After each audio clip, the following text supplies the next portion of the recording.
Hello, beautiful goddess. Welcome to a recording of another Lovegoddess podcast, of another episode. And this week, I have a beautiful, beautiful subject for us. And the subject is love is art.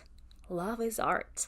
And we've heard that before, and we kind of know what that is, but in our day to day, we just simply don't pay attention.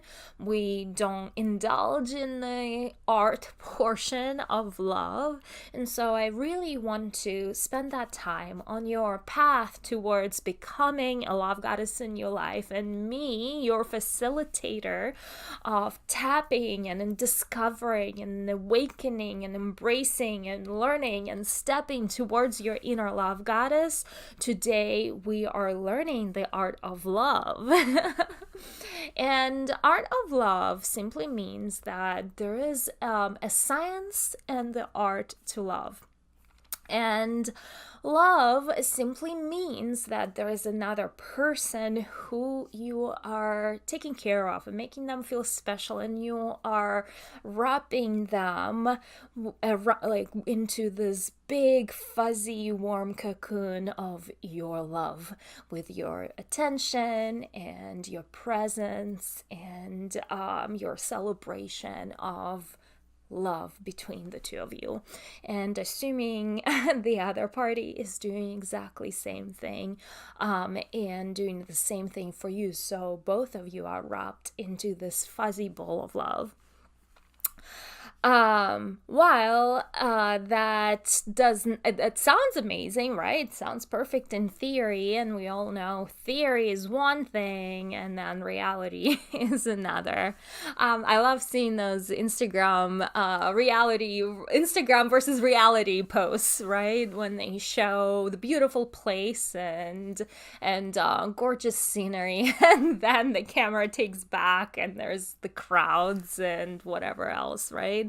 And so same thing here, like it's great on theory, it's wonderful in theoretical kind of like world, in the fantasy world, but when you try to adjust that into reality, something always comes up and you're like, oh my god, kid threw up, or like the dog threw up, like and it's like, where's love in this? Where is love in this? And so today we are really looking into how can we be more intentional with showing our love to another person, right? How can we more intentional? And I always say no matter what it is that you do in life, whether you're starting a business, whether you're starting to love a person, it always starts with you first. It always starts with you first. You gotta love yourself first before you can shower that other person in your own love, right? And so same thing here, you learning the art of love around yourself and with yourself, and then you can share that with another person in your life. And so the art of love is exactly that. And it's really requires being intentional with how you love, meaning intentional with what it is that you are doing for that other person. So this week I want to touch on subjects like the art of giving compliments to another person, making them feel special. I also want to talk on the art of seduction. The art of romanticism is something we long lost because of life, right? And so those are the things that make your life amazing.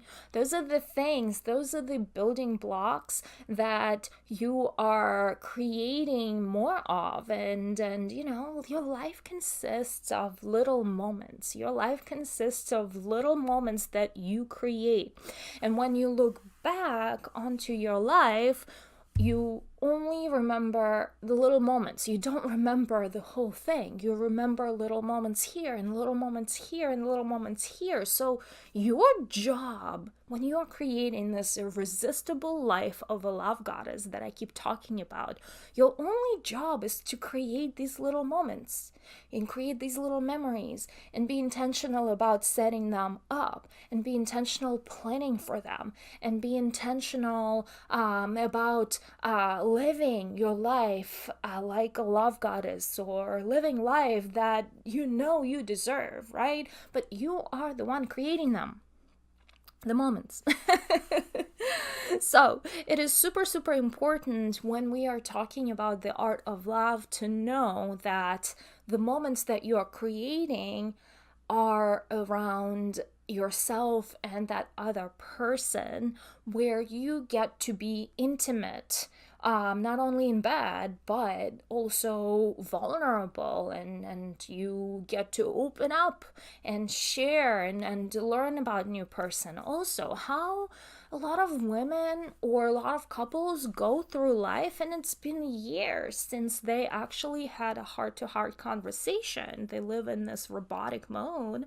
And for me and my husband, it's been part of how we do life, period. We talk about things, we share things that are vulnerable. We share our, the things that we like, that we think. We don't hide that. The trust has been this one thing in our relationship that has always been there, non-negotiable. I knew I could always trust him, and the same in reverse, right? And so, but a lot of couples go through life and maybe plans for life were to raise 5 kids together and live on the farm, but something has changed, and now he decided that like he wants to be a stock market broker or whatever, and he wants to move to New York City and not live on farm, or vice versa, right? So yeah, things change, we change, and so this conversation, this heart-to-heart conversation, is ongoing,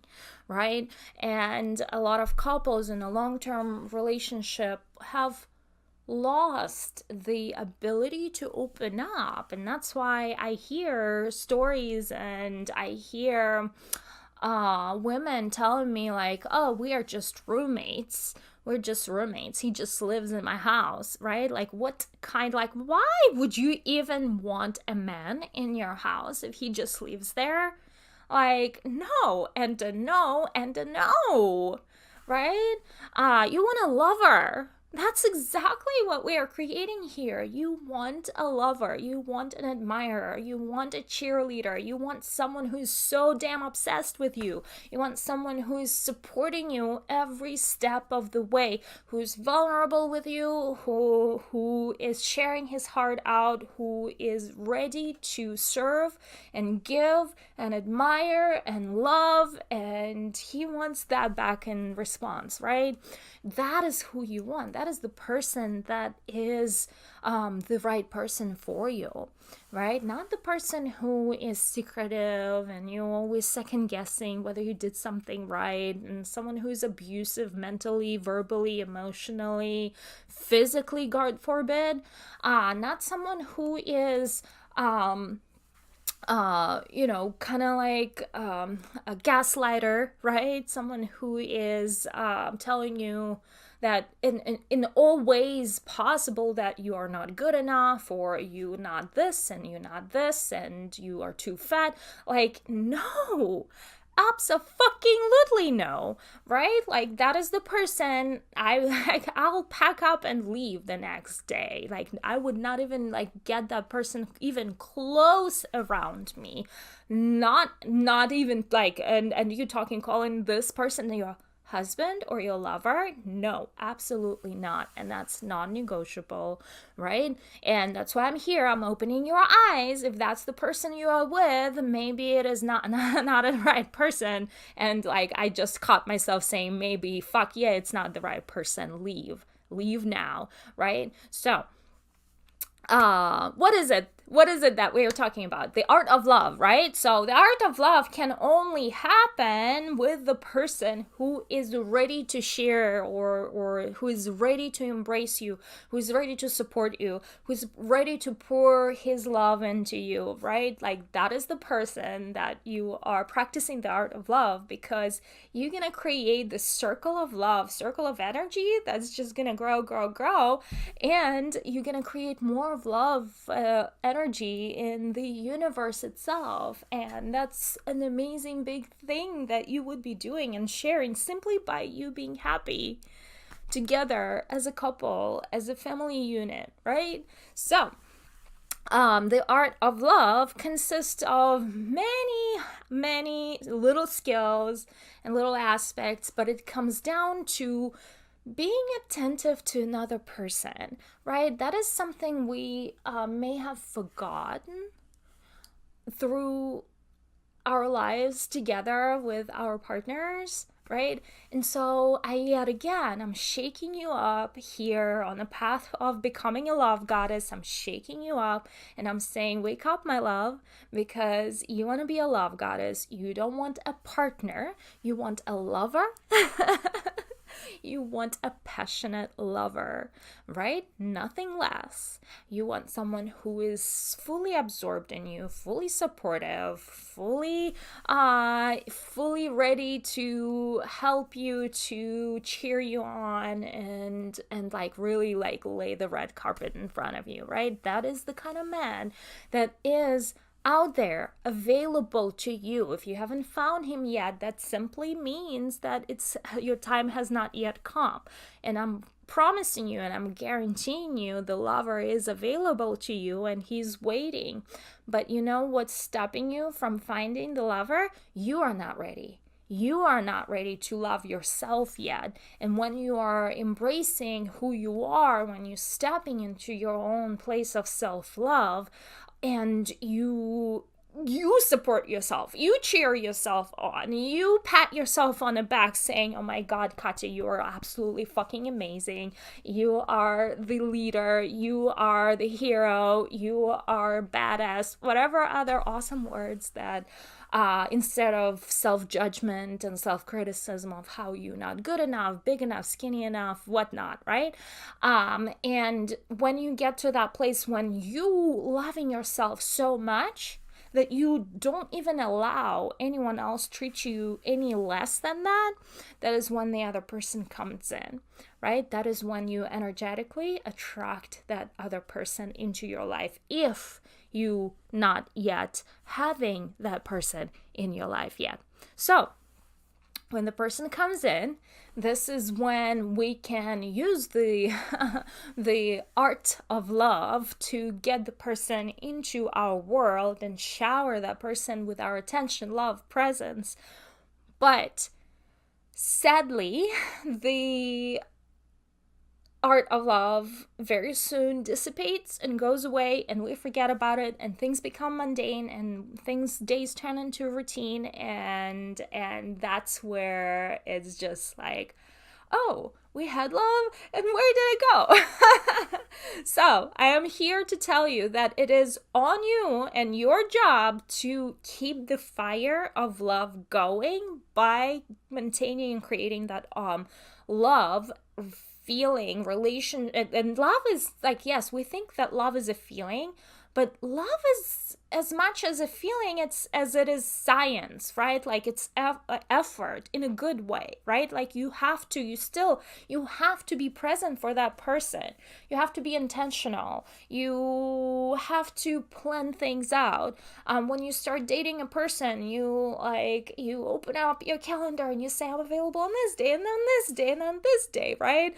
And when in a long-term relationship, shit just keeps like coming at you, especially if you're a business owner like me, right? And I was like, oh my God, I cannot add to my list any more of responsibilities or things to do, right? But this is how you have to look at it. Like, this is fun. right? Like, that's why I teach you the reality world and a fantasy world, right? Like, this is fun.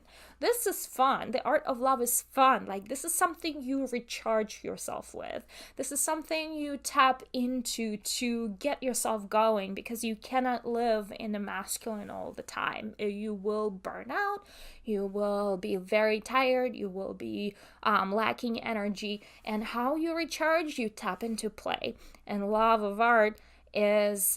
of love is play. It's your playfulness. It's the way you give that love to another person. And when you give, it just grows because that person returns that back to you. And you are replenishing your own cup. So, my love, stick around. This week we are talking about the art of love. And tomorrow we're going to be recording podcast on the art of maintaining that separateness. That is super important to have the power dynamic and the masculine feminine dynamic in the relationship, to have that level of separateness in a relationship and how it relates to the art of love. So don't get away from me. Stick around for tomorrow. And if you happen to join me tomorrow, remember, we will be recording our podcast tomorrow at 8 on the art of separateness. Mwah!